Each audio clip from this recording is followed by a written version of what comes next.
నమస్కారం. అప్టేక్ జాబ్స్కి స్వాగతం. నేను మీ వివేక్.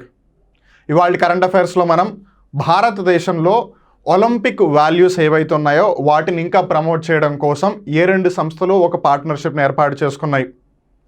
అలానే ఇండియా స్విట్జర్లాండ్ దౌత్య సంబంధాలు దగ్గరగా ఎస్టాబ్లిష్ అయ్యి 75 సంవత్సరాలు కావస్తుంది అన్న సందర్భంగా ఇండియాలోని ఒక విలేజ్లో 75 ఇయర్ సెలబ్రేషన్స్ చేశారనమాట. ఆ విలేజ్ ఎక్కడుంది? అలానే మన భారతదేశంలోనే మొట్టమొదటి solar roof top cycling track ఎక్కడ ఉంది, దానికి ఏమని పేరు పెట్టారు? అలానే మన ఇండియాలోనే మొట్టమొదటిసారిగా ఇండియన్ మిలిటరీ హెరిటేజ్ ఫెస్టివల్ ఎక్కడ జరగబోతోంది, ఎప్పుడు జరగబోతోంది, ఎవరు కండక్ట్ చేస్తున్నారు? ఇలా వీటన్నిటికి సంబంధించిన పూర్తి వివరాలు మనం ఇవాళ కరెంట్ అఫైర్స్లో డిస్కస్ చేద్దాం. Coming to first question, which two companies or which two organizations or institutions join forces to promote Olympic values in India? భారతదేశంలో ఒలింపిక్ క్రీడలకి సంబంధించిన ఏవైతే విలువలు ఉంటాయో దాని గురించి ప్రమోట్ చేయాలి అని చెప్పి ఏ రెండు సంస్థలు ఒక భాగస్వామ్యాన్ని ఏర్పాటు చేశాయి అన్నది ప్రశ్న.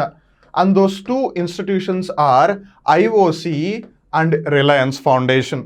మీరు ఇక్కడ జాగ్రత్తగా గమనించినట్టయితే రిలయన్స్ ఫౌండేషన్ ఇంతకు ముందు ఒలింపిక్ మ్యూజియం అని కూడా ఒకటి స్టార్ట్ చేసింది. That Olympic museum is nothing for the promotion of Olympic values in India. In fact వాళ్ళు ఒలింపిక్ వాల్యూస్ ఎడ్యుకేషన్ ప్రోగ్రామ్ అని కూడా ఒక ప్రోగ్రామ్ని కండక్ట్ చేస్తున్నారు. సో దాన్ని ప్రమోట్ చేయడం కోసం రిలయన్స్ ఫౌండేషన్ ఎవరితో టైఅప్ అయింది? IOC అంటే ఇండియన్ ఆయిల్ కార్పొరేషన్ అనుకున్నారు. IOC అంటే ఇంటర్నేషనల్ ఒలింపిక్స్ కమిటీ అనమాట. సో వాళ్ళందరూ టైఅప్ అయ్యారు. That is the first thing. Second, which organisation will conduct the historic first test flight on October 21? మనకి ఆల్రెడీ ఒక హింట్ వచ్చేస్తుంది. అక్టోబర్ 21, 2023న ఒక చారిత్రాత్మకమైన టెస్ట్ ఫ్లైట్ని కండక్ట్ చేయబోతుంది. అది ఎవరు కండక్ట్ చేయబోతున్నారు అనేది ప్రశ్న. And it is none other than ISRO, Indian space research organisation, భారత అంతరిక్ష పరిశోధనా సంస్థ ఇస్రో. దీని యొక్క ప్రధాన కార్యాలయం బెంగళూరు నగరంలో ఉంది. వీళ్ళు ఫస్ట్ టెస్ట్ ఫ్లైట్ కండక్ట్ చేయబోతున్నారు. ఫస్ట్ టెస్ట్ ఫ్లైట్ అంటే ఏంటిది? ఫస్ట్ హ్యూమన్ టెస్ట్ ఫ్లైట్ గగన్యాన్కి సంబంధించి అక్టోబర్ 21న వాళ్ళు టెస్ట్ ఫ్లైట్ చేయబోతున్నారనమాట. అండ్ ఇప్పటివరకు ఇస్రో కానీ ఇండియా కానీ ఓన్గా తనంతటి తాను ఎవరిని కూడా స్పేస్లోకి పంపించలేదు. So Gaganyaan is a very historic event. So దానికి సంబంధించిన టెస్ట్ ఫ్లైట్ వాళ్ళు October 21ని కండక్ట్ చేయబోతున్నారు. Hence it is in the news. Then comes the third question, India and Switzerland celebrated 75 years of friendship in which village? అంటే భారతదేశం అలానే Switzerland దేశము దౌత్య సంబంధాల పరంగా వాళ్ళ యొక్క రిలేషన్స్ని ఎస్టాబ్లిష్ చేసి 75 years కావస్తోంది అని చెప్పి ఒక విలేజ్లో దీన్ని సెలబ్రేట్ చేశారనమాట. ఆ విలేజ్ ఏంటిది అన్నది ప్రశ్న. ఆ విలేజ్ వచ్చేసి కుమావున్ విలేజ్ అనమాట. కుమావున్ విలేజ్ అని ఉత్తరాఖండ్ రాష్ట్రంలో ఉంది. అక్కడ వాళ్ళు 75 years సెలబ్రేషన్ చేస్తారు. And then comes the fourth question, which city proudly inaugurated its first solar roof cycling track the health way? కొన్నిసార్లు దీన్నే హెల్తీ వే అని కూడా పిలుస్తున్నారు, but it's better to be called as health way. ఇది భారతదేశంలోనే మొట్టమొదటి solar roof cycling track అనమాట. దగ్గర 20 kilometers ఉంది.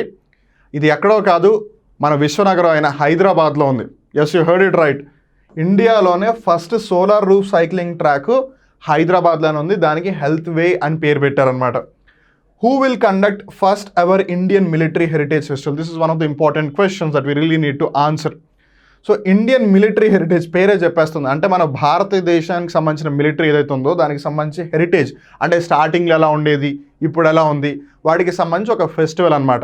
దీన్ని కండక్ట్ చేస్తోంది United services institution, India's oldest think tank అనమాట. అంటే ఏ విధంగా మనం ఒక డెసిషన్ తీసుకోవచ్చు, స్ట్రాటజిక్గా ఆలోచించడం, ఇదంతా కూడా యునైటెడ్ సర్వీసెస్ ఇన్స్టిట్యూషన్ అనేది ద ఓల్డెస్ట్ వన్. ఇప్పుడు రా ఇవన్నీ ఉన్నాయి కదా, వాటికన్నా ముందు నుంచి ఉంది. ఈ యునైటెడ్ సర్వీసెస్ ఇన్స్టిట్యూషనే అక్టోబర్ 21, 22, 2023న ఈ ఇండియన్ మిలిటరీ హెరిటేజ్ ఫెస్టివల్ని కండక్ట్ చేయబోతుంది. ఎక్కడ కండక్ట్ చేయబోతోంది? న్యూఢిల్లీలోని మానెక్షా సెంటర్లో. Then comes the sixth question, who will deploy Bima Vahak in every gram panchayat before the end of 2024? 2024 సంవత్సరం డిసెంబర్ 31 కల్లా ప్రతి గ్రామ పంచాయతీలో కూడా మేము బీమా ఏదైతే ఉంటుందో, ఇన్సూరెన్స్ ఉంటుందో వాటి యొక్క సర్వీసెస్ని ప్రతి విలేజ్లో కూడా ప్రమోట్ చేయాలి అనుకుంటున్నాము అని చెప్పి ఒక సంస్థ బీమా వాహక్ ప్రోగ్రామ్ని స్టార్ట్ చేయబోతుంది. And it is one of the most prestigious programmes. ఎందుకంటే ఇప్పటికీ మన భారతదేశంలో చాలామందికి ఇన్సూరెన్స్ అంటే ఏంటో తెలియదు, అసలు ఇన్సూరెన్స్ ఎలా వర్క్ అవుతుందో తెలియదు. ఇన్సూరెన్స్ యొక్క బెనిఫిట్స్ తెలిస్తేనే కదా దాన్ని వాళ్ళు అవైల్ చేసుకునేది. ఒకప్పుడు బ్యాంక్ ఎందుకు అన్నారు, బ్యాంకులో అకౌంట్ ఎందుకు అన్నారు, కానీ ఈ రోజుల్లో ప్రతి ఒక్కళ్ళు బ్యాంకులో అకౌంట్లు ఓపెన్ చేస్తున్నారు. అలానే ఒకప్పుడు ఫోన్లు ఎందుకు అన్నారు, ఇప్పుడు అందరూ ఫోన్లు ఉపయోగిస్తున్నారు. అలా అందరికీ కూడా ఇన్సూరెన్స్ అనేది ఖచ్చితంగా ఉండాలి, because that's how important it is. So బీమా అంటే ఇన్సూరెన్స్, వాహక్ అంటే వెహికల్. అంటే ఇన్సూరెన్స్ని గ్రామ పంచాయతీల దాకా తీసుకెళ్ళడానికి ఒక స్పెషల్ పర్పస్ యూటిలిటీ వెహికల్ లాగా చెప్పొచ్చు. ఇంతకీ దీన్ని స్టార్ట్ చేస్తుంది ఎవరు, లేదు దీన్ని క్యారీ ఫార్వర్డ్ చేస్తున్న సంస్థ ఏది అని అంటే IRDAI.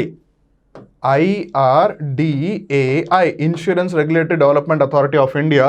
వీళ్ళు బీమా వాహక్ని డిసెంబర్ 31, 2024 లోపల భారతదేశంలో ఉన్న అన్ని గ్రామ పంచాయతీల్లో కూడా తీసుకెళ్ళాలి అనుకుంటున్నారు అనమాట. So that's why it is in the news.